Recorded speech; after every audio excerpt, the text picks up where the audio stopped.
15-59, Kim Philibotte versus Nisource Corporate Services Company et al.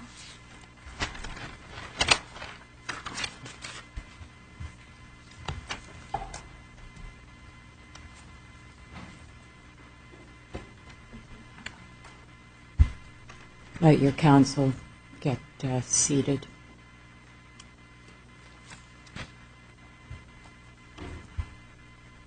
Okay, Mr. DiViacchi, proceed. May it please the Court, Val DiViacchi for the plaintiff. I asked that I would maybe reserve 1 minute for rebuttal. Yes, you may have it. Thank you, Your Honor. I just want to emphasize or try to clarify two factual issues. This isn't a case where the defendant is making a better hot water heater or a more efficient one or improving the U.S. product in any way. This is purely a case of using paperwork to try to increase profit margin.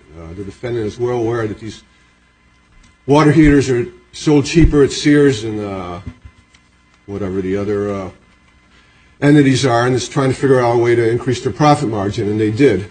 And the second issue is I want to emphasize the way a normal lease I'm sorry, but that's not an issue. That's a statement about a policy position. What is the legal issue? It's in the record. It's Platt, and it's the reason why they call these leases instead of sales, because it's a way to increase the profit margin. It is pled in the complaint. It is in the record. But my second point is, as you remember how the normal lease works. If you lease a car or an apartment, you sign a lease for, let's say, a $20,000 car for a year. You sign a lease for an apartment for a year, a certain percentage a month. You take the car, you put it into your garage, or you move into the apartment. At the end of the year, what happens is there's a revisionary interest. Either the owner of well, for one thing, during the year, the warranty runs to the car, the homeowner's insurance runs to the apartment. If you want to sell the garage in which you store the car, you don't have to also sell the car. The owner of that apartment maintains a revisionary interest. And at the end of the year, that apartment or that house has a certain value. If you buy a $20,000 car, at the end of the year, let's say it's worth $18,000. You want to buy the car, you buy it for that market value, or you renew the lease for another year. At the end of that second year, the car may be worth only $16,000, so you buy for that amount. That's not what happens here. Here they lease these water heaters, and once it's installed in the house, it has no revisionary value. It doesn't matter when the leasee wants to buy it or whatever. The value to the supposed owner of this property is a negative $50. But lest you spend all your time on merits-related issues, you have a substantial statute of limitations issue which you need to overcome. So could I urge you to turn your argument to that? No, I don't see why it would be. Very simply, under Massachusetts law, any violation of truth in lending. What's your basis for federal jurisdiction? The federal truth in lending statute. And what is the statute of limitations for a TILA claim? Well, in this case, I would say it would be 4 years, because the Massachusetts statute applies under the federal exemption granted to the Massachusetts law. I thought we had case law that the state does not determine the federal limitation period under TILA.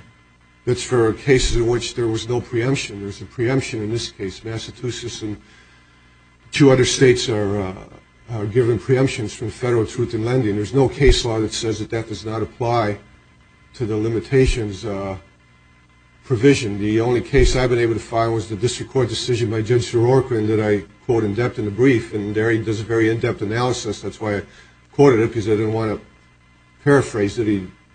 That since it's not inconsistent with federal law, it provides more protection to consumers, which is why Massachusetts has the exemption. If it provided less protection or just the equivalent of protection, there would be no need for the exemption.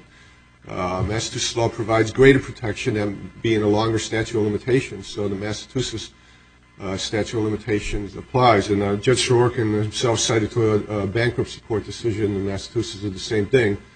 So the only 2 cases that I've been able to find state that in a state where there's preemption, where the state is given an exemption, the state statute of limitations, if it's longer, applies. I mean, if it was shorter, if the Massachusetts limitations were 6 months, then it wouldn't apply. But Since it's longer, it would. I thought you were relying on the doctrine of equitable estoppel as to the federal statute. Am I incorrect about that? No, I'm relying on a bunch of doctrines. That one also. I mean, I don't just have one, but the equitable estoppel also, because this isn't simply a case where someone is selling a house and the buyer knew they're buying a house and the bank forgot to give them truth in lending disclosure. This is a case in which the buyer was told this is a lease. I mean, they were told that right up to the point of being sued when we went to purchase the lease. They said this is a lease. So it's not a situation. I mean, even most attorneys reading this lease would think it was a lease. I mean, it requires significant thought to figure out what's going on here. That's why it's such a sophisticated con. So to say that a buyer, when he's being told this is a lease, you're leasing it, sign these lease provisions, is somehow supposed to know that that's not true. I mean, that's just simply not equitable. It's an outright fraud. It's a misrepresentation. They're calling a credit sale a lease. So, But our equitable estoppel jurisprudence in this context seems to require that there be undisclosed facts. Everything here is disclosed in the lease. You're just saying that your client was not sophisticated enough to interpret that even though it said it was a lease, it really wasn't a lease. That may be unfortunate, but that's not a basis for equitable estoppel. If so, you'd have equitable estoppel in any breach of contract case. no, you wouldn't. Yeah, sure, but because the plaintiff could always say, I didn't understand the contract that was misleading. No, but at least they say it was a contract. If they say this is a contract to purchase a space station, and it turns out to be a contract to purchase a house, and they don't even know it, and But if everything it's is disclosed set in the up. documents, Pardon? if it's disclosed in the documents saying you don't know it, doesn't make it so. Doesn't give you a basis for equitable estoppel. Sure, if they say this is a contract to sell a spaceship, but it turns out to be the house, and the contract shows a picture of a spaceship and gives the dimensions of a spaceship and calls it a spaceship, and it treats it as a spaceship and fails to give federally required disclosures that it's not a spaceship, the consumer is entitled to rely that he's buying a spaceship. I mean, the whole purpose for the truth in lending here is to tell consumers what's going on. To say that the consumer's at fault for not knowing what was going on defeats the whole purpose. I mean, why even have a truth in lending statute? I mean, it's true of any. You can show up at a closing and you can bring a calculator. You can figure out the interest rate on your own if you wanted to. You can buy an algorithm. You can figure it out. You can figure out what the total interest would be. I mean, none of that is necessary. A consumer could figure all that out on their own if they had to. But the point is, they can't. I mean, 40 years ago, the legislature decided that that's just an excuse for very sophisticated cons, and they created truth in lending. So you're supposed to disclose all that. You're supposed to disclose it's a credit sale. You're supposed to disclose what the interest is. You're supposed to disclose how much it's going to cost the consumer. If they don't do it, and the consumer misses it, it's not the consumer's fault. I mean, it defeats the whole purpose of the statute. And I just don't, frankly, Judge, I really don't. That argument just goes back to the buyer beware, and it's a very sophisticated society. And if you're going to start doing that, I mean, why have any? Truth in lending imposes certain obligations, but one of those obligations is the obligation of the prospective plaintiff to act in a reasonable time period. That time period is set by Tyler at 3 years. There was no action here within 3 years. You're now seeking an exception to that. The exception to that you say applies is equitable estoppel. That's a very narrow doctrine, which under our case law requires very specific showings, one of which is that something is hidden from the plaintiff, all right? And there was nothing hidden here. What you're complaining about was all spelled out.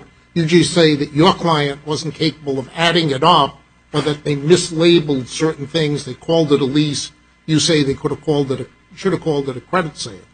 We should have done more than that. But there's nothing in your brief that suggests to me that equitable estoppel, in its most generous interpretation, could apply here. Not only equitable estoppel, but outright misrepresentation. The whole purpose of truth in lending is to tell the...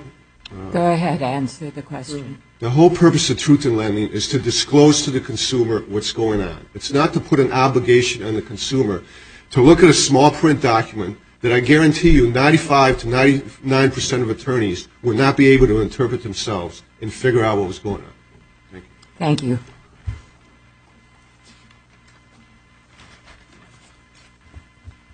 Good morning, Your Honor. Chris Allen on behalf of the FLEs, if it please the Court.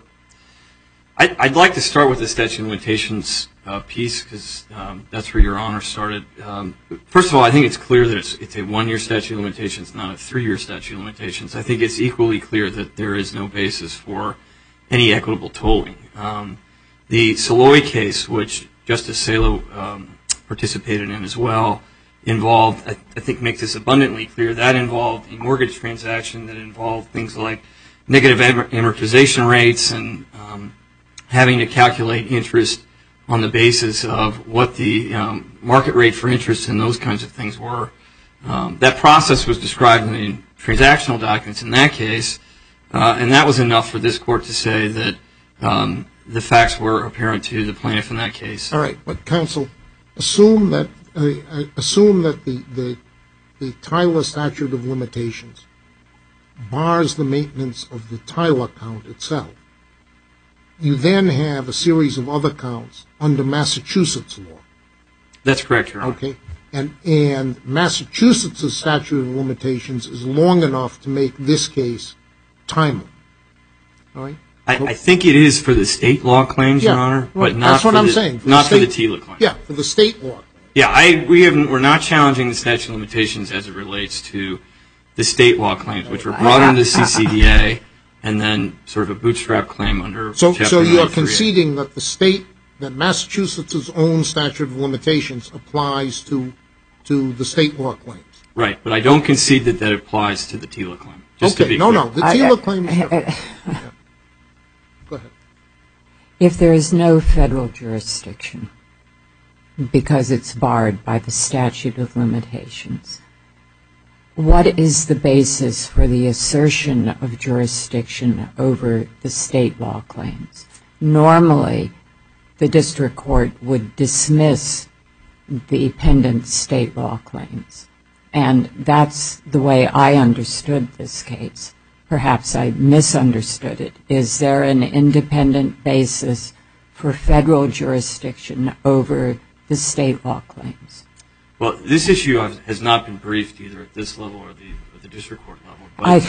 And so what I would say to that, Your Honor, is I think the logical basis for jurisdiction would be CAFA, Class Action Fairness Act. No, that does not apply here. I've taken a look at that.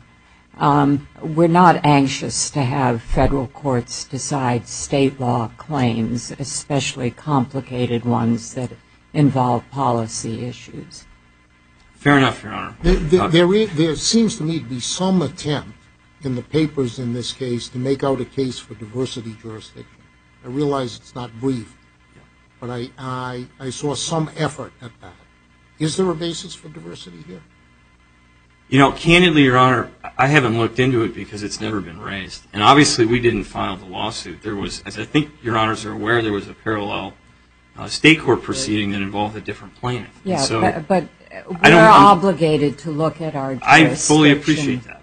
And, you know, I guess candidly the best I can say is while I completely understand why you're asking that question, unfortunately I don't have an answer for you on that issue today. I don't know that I necessarily disagree with the notion that there isn't federal jurisdiction, if you excuse the triple negative in that sentence. But I think that's a question best directed to Mr. DiBiase, frankly. Well, all right. Let me suggest this. Under 28 U.S.C. 1337, even when it dismissed the federal claim, the district court could have exercised supplemental jurisdiction. I understand that the district court didn't make any finding to that respect. But for purposes of this argument, why don't you assume that's what the district court did and use the rest of your time on the merits? Okay. Thank you, Your Honor. So I think in that instance what remains then is solely the state court claims, which are the claims based under the CCDA and the RISA and Chapter 93A on sort of a bootstrap or derivative basis, I should say. I think the SJC has made very clear what the framework for evaluating those claims are. The court in Silva has stated that you have to focus only on the party's obligations And so what that means is you can't look at what may happen in a circumstance where a lease like this one grants the lessee an opportunity to renew. You can't consider those hypothetical circumstances. You have to focus on what the obligation was. Here the obligation was 1 year. If you look at that 1 year term, then all of the statutes have the same standard for defining what a credit sale is, and it's very straightforward. To establish that it is a credit sale, you have to establish that, one, you can acquire the good, in this case the water heater, for no or nominal consideration at any point before the end of the term. And two, you have to establish that during the term of the lease, the lessee pays an amount that is substantially equivalent in value to the value of the good. And the SJC has made clear that you got to establish both of those requirements. Here, none of the requirements are established. The least that the lessee, that Ms. Philibotte would have paid to acquire the water heater during the lease term would have been about $650. As alleged in the complaint, what was the value of the heater? Pardon me? What was the actual value of the heater? As alleged in the complaint, Your Honor, it's, quote, $400 to $500. So the acquisition price is in excess of what the alleged retail value of the good is. I would submit, per se, that can't be nominal consideration. On the second prong, substantial equivalency, as the lease states, Ms. Philibotte had an obligation to lease it for 12 months. If she did so, the aggregate amount she would pay in rent is $204. And as I think the district court properly found, $204 is not the substantial equivalent of $400 to $500. So on both those scores, as it relates to the state law claim, the claim does not meet the claim is not, or the plaintiff has not established that the requirements of a credit sale are met here. It's still a very bad deal for the consumer, yes? An intelligent consumer looking at this would probably, unless driven by poverty, not to pay more than $200, would not rationally make this choice. I will disagree at the risk of going outside the pleadings, Your Honor. I think if you look at this transaction, it's not just getting the use of the water heater, it's also having the ability to have it repaired. And so some people, and frankly, and this is outside the pleadings, but since you asked, if you look at the demographics of the customer base, it's not actually the demographic that you've described. It's instead folks who have elected to enter into this transaction because they like having sort of the peace of mind. They don't have to worry about what happens. They can call someone if there's a problem. That's right. And get it repaired. And that someone is always there, and if it happens in the middle of the night or the middle of the night in the middle of the winter, they don't have to worry about whether they can get the plumber there or find a plumber to get there. So respectfully, in fact, they don't want to own the water heater and have the obligation to find a plumber. Correct, Your Honor. Although they have the right to do that if they ultimately decide, of course, that that's the route that they want to go. So one shouldn't think of this simply in terms of the provision of a water heater. It's a water heater and a repair contract all wrapped into one. That is absolutely correct. Why isn't this in the record? It would seem to me to be something that one would want explained. Well, Your Honor, I'm constrained by the complaint because this comes before you on a 12b6 motion. So it's, okay. And I guess let me retract that statement. I would say it is in the record. I think if you look at the contract,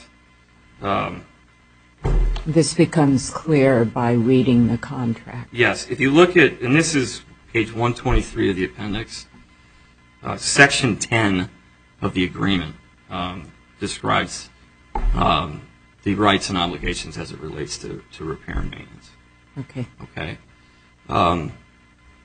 With that, I have 30 seconds left. If there are any more questions, I'd be more than happy to address them.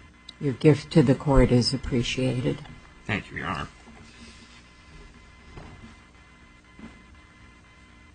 The statute of limitations issue was never decided in the district court, so I mean that was pretty much a side issue up here in appeal.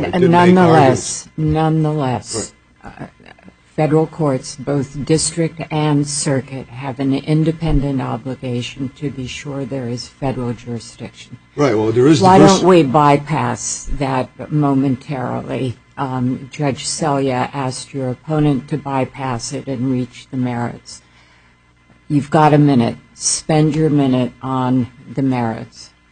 Well, I just want to emphasize that I did plead diversity of jurisdiction. If you look at the jurisdiction paragraph in the complaint, all the defendants are a principal place of business and corporation are out of the state, and they do DBAs in Massachusetts. So we did get into it. But since the district court never bothered to issue a decision on that, I can only try to concentrate on the main points. On the merits, this stuff about some of these leases go back 30 years, right? No one pays 30 years every month for a hot water heater because of repair options. May I finish, Your Honor? Yes, you may. If you look at the pled facts of the complaint, they sell separately maintenance agreements for every appliance in your house for $8 a month that they don't, well, they tell people about, and some people get the lease and the maintenance. So this isn't, these leases go on forever. These hot water heaters have a life expectancy of 10 or 20 years. No one pays $2,000 for a $200 water heater to not worry about maintenance. They pay $2,000 for a $200 water heater. I thought it was a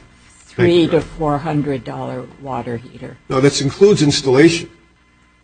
The hot water heater itself is only worth about $200, but for the plumber and all that, may cost you $300, may cost you $400. But even if you go to $400, no one pays $2,000 over the life of a $200 water heater for the security of knowing that if it breaks down, they can have some utility come in and replace it with another $200 water heater, because that's all you do. I mean, you don't repair hot water heaters. You don't put duct tape on them or super glue. If a $200 water heater breaks, you rip it out and you put in another one. So this is a very sophisticated con that they've been getting away with for 3 years, and I have to respectfully submit that it's time to stop. Thank you.